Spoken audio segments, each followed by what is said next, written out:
வணக்கம். நம்ம அரோடா கணிதம் சேனல்ல முந்தைய ஆண்டுகளில் கேட்கப்பட்ட போட்டித் தேர்வு கணக்குகள் பத்தி பார்த்துட்டு இருக்கோம். அந்த வரிசையில 2001ஆம் ஆண்டு டிஎன்பிஎஸ்சி குரூப் எக்ஸாம்ல கேட்கப்பட்ட கேள்வி. ஒரு வேலையை ஏபி இருவரும் சேர்ந்து 10 நாட்களில் செய்து முடிப்பர். அதே வேலையை ஏ மட்டும் தனியாக 15 நாட்களில் செய்து முடிப்பார் எனில், பி தனியாக அந்த வேலையை செய்வதற்கு எத்தனை நாட்கள் ஆகும்? இது டைம் அண்ட் ஒர்க் சம். இது எந்த சம்? Time and work some.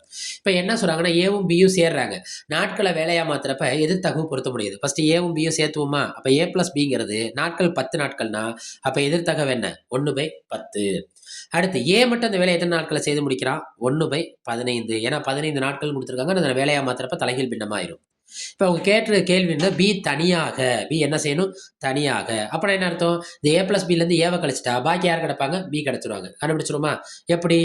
A plus B minus ஏ. இப்போ ஏ பிளஸ் பிலேருந்து ஏ போயிருச்சுன்னா யார் மட்டும் கிடப்பா? பி மட்டும் கிடப்பாங்க. ஏ பிளஸ் பி எவ்வளோ? 1/10. ஏ எவ்வளோ? 1/15. இந்த 10க்கு 15க்கு நம்ம என்ன கண்டுபிடிக்கணும்? மீசியமாக கண்டுபிடிக்கணும். கண்டுபிடிப்போமா? 2 5 10 3 5 15. இந்த டானாபத்தில் கீழே 1 வர வரைக்கும் நம்ம வகுக்கணும். 2 2 3 I2 10 பைத் 30. அப்ப சமப்படுத்தப்பட வேண்டிய நம்பர் என்ன? 30. இந்த அடிமான 30க்கு இந்த 2 பின்னங்களை சமப்படுத்தணும். எத்தனை 10ல 30 இருக்கு? 3 10 30. அதே 3ஆல மேல பெருக்குங்க. 1 3 3. எத்தனை 15ல 30 இருக்கு? 2 15 30. அதே 2ஆல மேல பெருக்குங்க. 1 2 2. அப்ப 3ல 2 போச்சுன்னா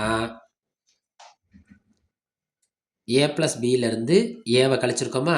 இப்போ 3ல் 2 போச்சுன்னா பாக்கி என்ன? 1/30. ஏ பிளஸ் பியில் ஏ போயிடுச்சுன்னா பாக்கி யார் மட்டும் தான் இருப்பா? பி. பி எவ்வளோ? 1/30. இது வேலை. நம்மள்ட்ட கேட்டிருக்கிறது நாட்கள். அப்போ நாட்கள்ங்கிறப்ப இதை நம்ம இதை என்ன செய்யணும்? தலைகீழ் படுத்தணும். அப்போ எத்தனை நாட்கள்? 30 நாட்கள். எத்தனை நாட்கள்? 30 நாட்கள். யார் மட்டும் பார்க்க வேண்டிய நாட்கள்? பி மட்டும் தனியாக. ஏன்னா யார் போயிடுறா? ஏ போயிடுறான். அப்போ கொடுத்துருக்க ஆப்ஷன் எதை குறிக்குது? ஆப்ஷன் பியை குறிக்குது. அடடா கணிதம் சேனல்ல லைக் பண்ணுங்க, சப்ஸ்கிரைப் பண்ணுங்க, சப்போர்ட் பண்ணுங்க, ஷேர் பண்ணுங்க.